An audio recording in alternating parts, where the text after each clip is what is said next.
the most advanced yoga practitioner in Mysore that we have met or ever, a good friend, and also in many ways an inspiration to not only us, everyone here, and everyone that needs to meet her outside of Mysore.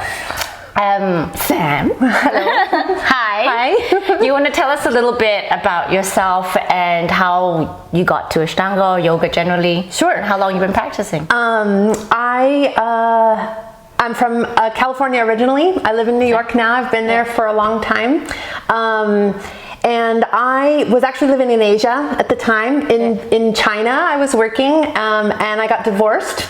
And I really was depressed, like clinically depressed, because the divorce was not a happy thing. And I Googled yoga, and I wanted to go to Thailand, and it just so happened that there was this yoga place. Did you always want to do Ashtanga, or you were okay with everything? I had practiced like everything before this. I had, and in Beijing, actually, there's quite a large yoga community, and there was a really great yoga studio right near my house that had Indian teachers, and I really resonated with the Indian teachers. And I would do a Iyengar class one day, a Vinyasa class the next day, and then a led Ashtanga class, not traditional, not like we do. And so I did, this place in Thailand came up, and it sounded like it was an authentic place, and it was a certified Mysore teacher, that a long-time practitioner, and they said, oh, it's a self-practice. I was like, what? You have to memorize it? And you know, how everybody does when they first come to Mysore. Did you have memorized it yet? No, I had no idea what it was. First time doing Mysore. First day, and they're like, okay, Surya Namaskara. And I'd never been able to do a sun salutation by myself. Like my brain just couldn't like connect with how to do it without a teacher. And within a couple days, I was like, oh my gosh. And I was, where they worked through the first week, I was, doing all of standing, and I just knew right then that this was like what I had to do. And so I stayed there. I was only supposed to stay there for 10 days. I ended up that same month, I quit my job. I stayed there for 6 weeks, practiced every day, and got up to where I got stuck for a long time. I was up in the Marichis. It took me a while. I was a runner before that, so I had a very tight body.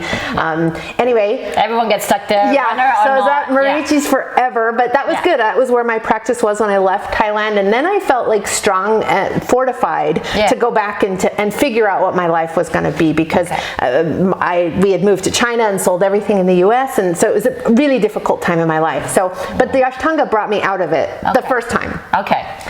And so then I started practicing. I came to India soon after that. My first trip was 12 years ago in 2008. Here to Mysore? And I stayed for 3.5 months, when you could stay that long, which was great, and practiced every day, and was and Sharatji ended up giving me all of my postures that first trip, which was fabulous, all of primary, so that was always very special, and I always had a very special connection with him. He was so kind and loving, and the struggles that I was going through, body image and being a little bit bigger than most of the people in the room, I've always struggled with weight, and so he was always so never judgmental, always just accepting of where I was.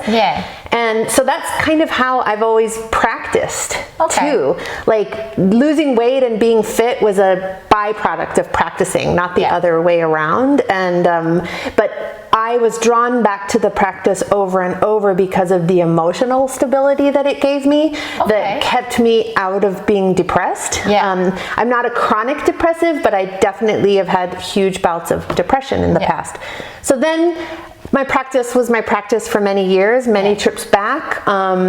And after coming here, you never went to any other types of yoga anymore? No, you just stayed? No, after that first week, I was like, nope, I'm done. That's it. I knew that this is what I had to do. And you can feel it. Yeah, exactly. It was in me, and the practice, just that daily routine was just resonated with me so well, both emotionally, physically, and I knew this is what I had to do.